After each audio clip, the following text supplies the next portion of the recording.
Hey, Tony from Bikeberry here. It's good to see you. One of the things I've been working on throughout this winter is a lot of things that are coming for the months ahead, okay? So I'm doing a lot of upgrades to this bike. I'm getting that pink bike rolling. Just a lot of kind of maintenance stuff more than riding stuff. But one thing that dawned on me as I was looking at my workbench here, I got this table that I put the bikes on, is tools.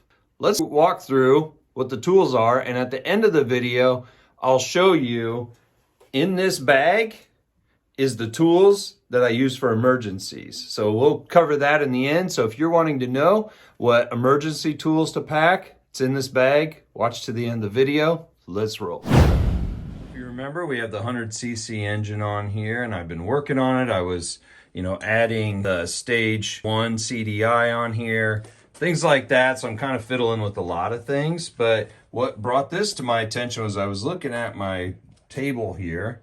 Look at all the tools I've been using just for this.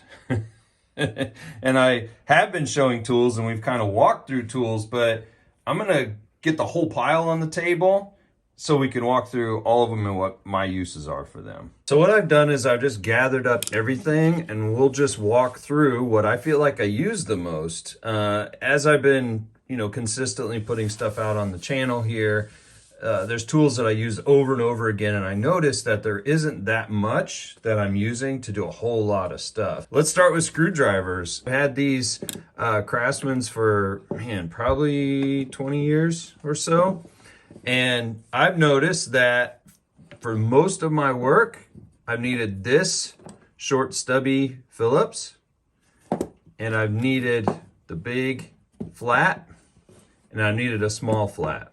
That's the majority of screwdriver use that I've needed, but very rarely do I need any of the other sizes. It's almost always these sizes. Now, another very important tool that I use a lot is spike tape. It's a cloth tape that is used for athletes use it, for tennis rackets, volleyball players put it on their arms and stuff. It's a really good high quality tape. So I guess it's the same as gaffer's tape that they use for like stages and stuff. This is a 1/2 inch wide roll, and I've used it so many times to hold stuff, to wrap even my handlebars. You can see on the F-Zero, that's the tape that's on my grips, and to help get a grip on my gas cap. This stuff is awesome. For the plier kind of tools, it's definitely wire cutters, and these I've ground pretty flat on this side. That way I can keep sharpening them, basically. Sometimes they get dull. These are pretty old. These are probably 20 years old. Needle nose, can't live without needle nose. Get it. And your regular standard pliers. Again, most of these are old, and I bought these channel locks because of the shape of the jaw. A lot of them have flat jaws. I noticed for a lot of the big nuts on the forks, that this didn't damage them. You can use a big open crescent wrench or something like that. But this one works pretty good. So that's really my uses for pliers. I've used these over and over and over again, and I don't really need anything else. I noticed when I had smaller pliers that they were annoying and they didn't really work as well. So I've always gravitated towards these. Next up is Allen tools, I guess. So you've probably seen these a lot in these videos. Pocket knife kind, the folding type. These are tried and true. They've worked really great. They've kind of my go-tos when I can't find something else if I've made a mess. But what I've gravitated more towards, because I notice sometimes these or just the regular, key type, they end up trashing a lot of the fasteners. And so one thing I experimented with was the screwdriver type, which I love because then you can work things out really quickly once you break it loose with one of these. Now, using a socket wrench and even a swivel, I would recommend a swivel. Getting 2 sets of these, metric and standard, man, these have been a lifesaver. They're not that expensive. I think I got them at the hardware store here in town. Man, you can it seats in there all the way.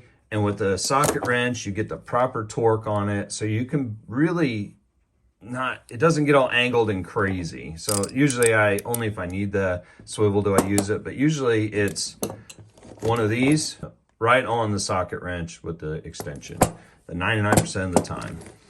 They are wonderful. I would highly recommend getting these socket Allens. They're just stable, they're strong, you can put a lot of torque on them, and it doesn't damage the fastener really at all.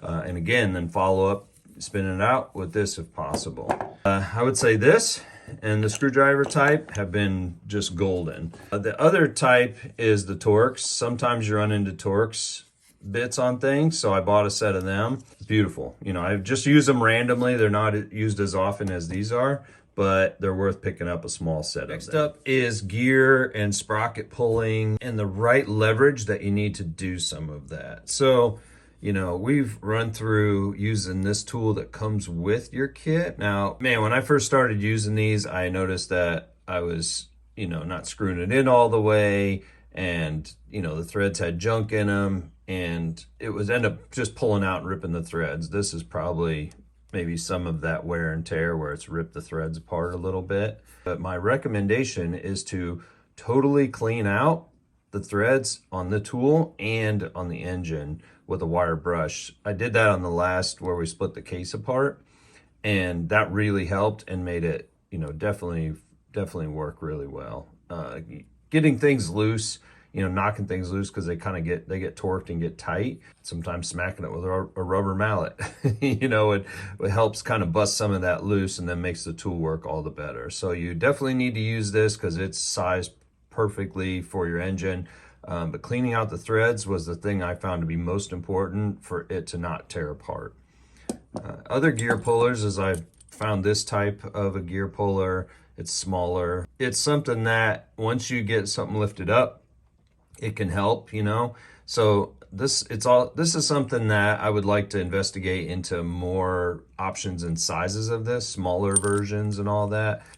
Gear pullers are just so necessary. That comes into the breaker bar. So I have a pretty big one here, and it's just necessary because it doesn't flex, or, you know, you just get a lot of leverage, and that's easier on the fasteners and all of that versus a stubby one. So gear pulling and all that, I've been successful with these tools. Again, looking for a smaller, you know, variety of set of these would be pretty cool. Something that we'll look into in the future, but this is what has gotten me through so far. So next up is the tools that I use mostly for the electrical work. I've really used an inexpensive pair of wire cutters, wire strippers, and then a soldering iron. So you get any soldering iron, and just a basic one like this is perfect for getting really good connections and foregoing, you know, all of the push-in connectors, which I still use a lot of the push-in connectors just because I'm changing stuff out a lot. But anything that I would do permanently, I solder it on there. Even, I would say even the ends of the push-in connectors, I'll heat them up and put some solder in there. And then that way the only fail point I would have is the actual connection where you're pushing the two together. So really for electrical tools, this is all I've used for quite a long time. Adjustable crescent wrenches. These three have gotten me through pretty much everything. You could get a bigger set, one that just opens wider, you know, for the bigger like headset tube nuts on like Huffies and stuff like that. But these three have really gotten me through. I need two small ones almost all the time, and then the big one to come in every once in a while. If you noticed on this one, I've ground it down so it's a lot thinner to fit in those tight spaces, like on, you know, rear wheels, things like that. So that way you can get 2 wrenches on it. So I know they make specialty wrenches for all that, but I'm just you know, I'm a guy that likes to modify tools just as much as I like to modify bikes. So this gives me access to, you know, putting them side by side and wrench it on something. So again, I love these three. They've really got me through. If you got a big one that could open up more, I know there's some newer models out that the jaws open up more, then that would be probably a better choice.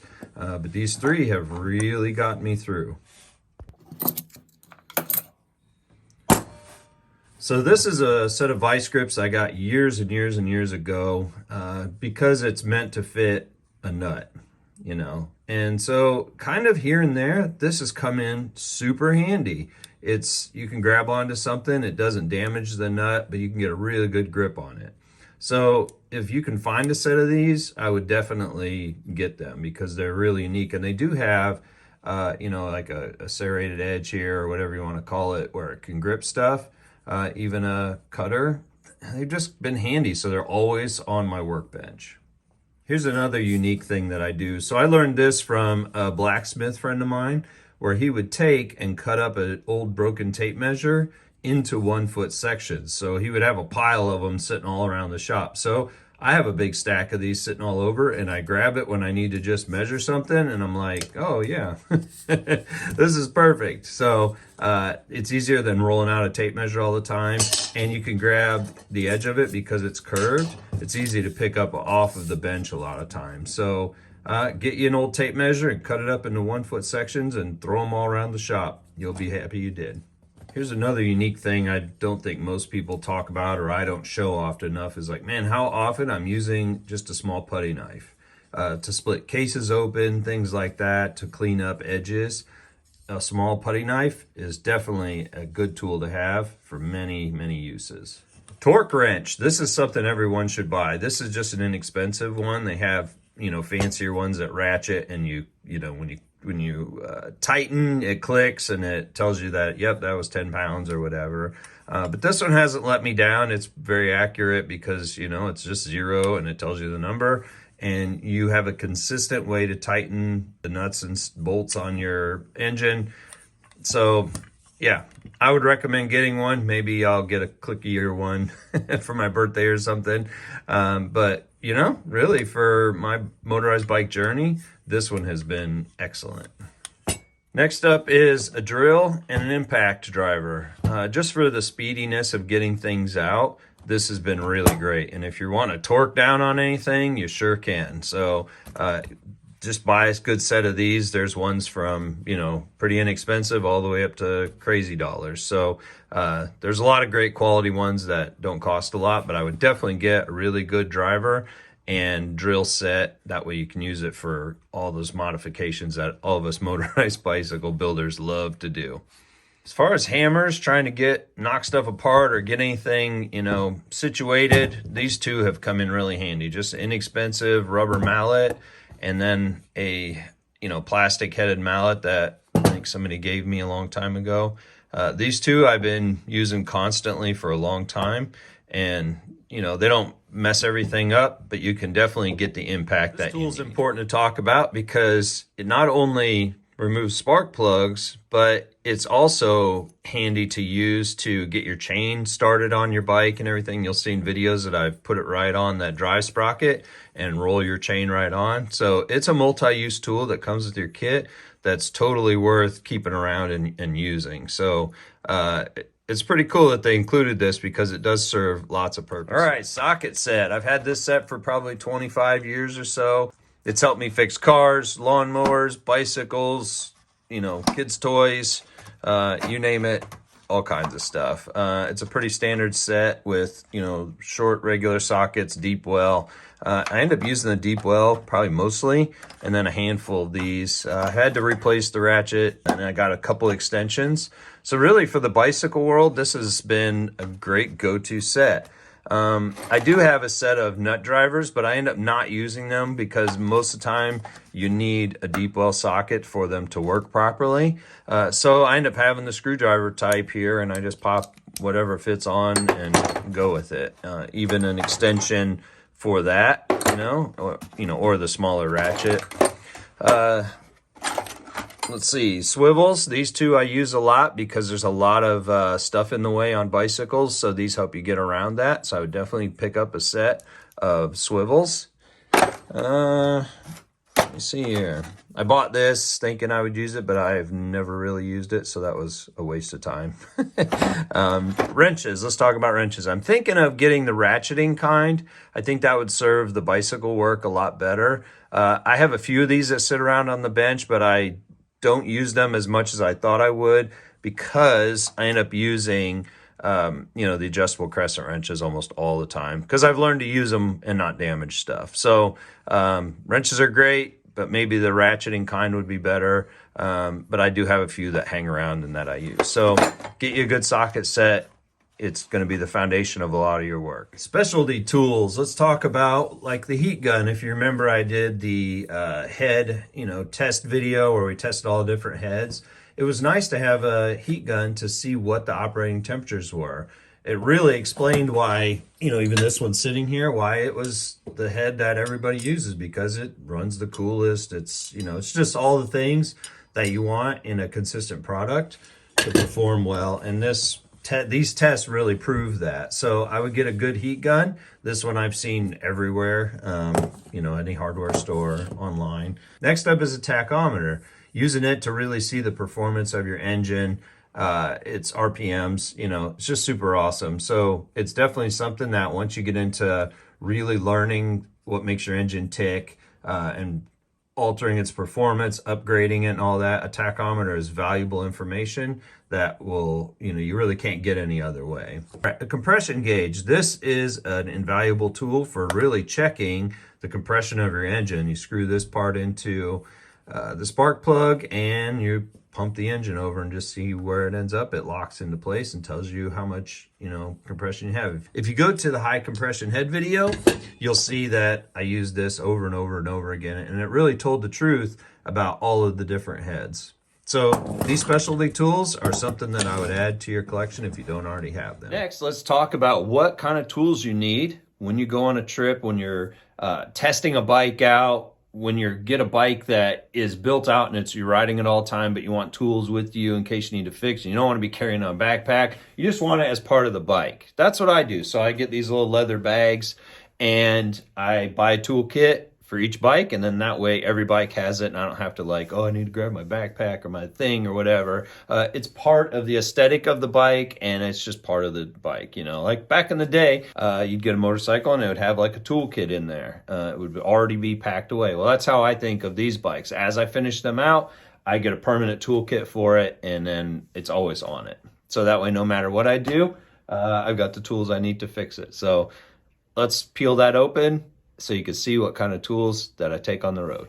All right, so this is a leather bag I probably found on eBay or something, and it has these leather straps that go all the way around. I made this bracket to hold my light on the F-Zero, and so you need the light to shine down, of course. This bag fits snugly underneath of it, and it's all held in by the leather straps that you could see here. One-handed's kind of hard, isn't it? Yeah, this is really cool. I've packed this one maybe 6 or 8 months ago, and it has come in so handy. It's been everything I need when I've been on the road. One thing is I'm real mindful of the tools that, before I leave, or the things that I need to tighten or whatever, that I'm sure the tools I have in here would handle anything that I could run into down the road. But these are nice because the straps go out of the way, it rolls right down, I don't have to remove it all the way. So what I keep in there is a rag, okay? And I also keep another rag under my seat. I have 2 of them tied up here because a lot of times you want to lay a rag down on the ground to catch the nuts and bolts, because a lot of times your rocks, grass, anything like that. Let's go ahead and dig in here and see what we got. So I do put both sets of keys in here. Yeah, I could pull the ones out that don't matter or I don't use, but I just threw both of them in there. So there's that. And then here's this next set, right? What else in here? Yep, a little crescent wrench.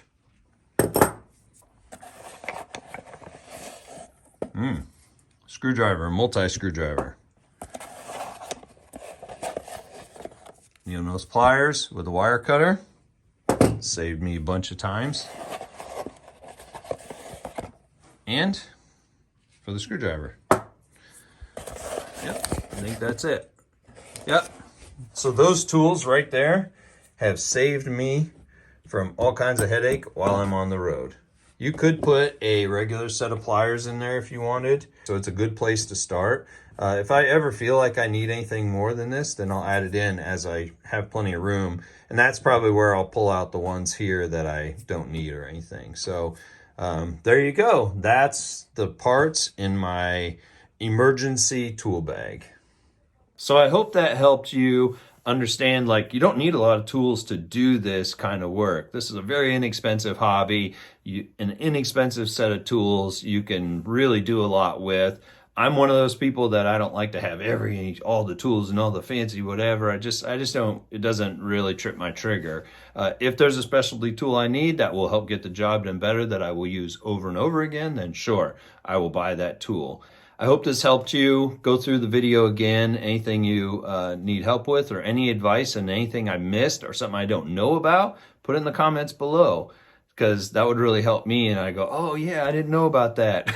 That would be great. That would really help me. So then I'll probably go get it, like, subscribe, all the things, because we are consistently putting stuff out on this channel, and we want to help you build the best bike ever, because we love motorized bikes, and we want to see you successful and have successful builds, and so you can get a lot of miles on them. So till next time, let's roll.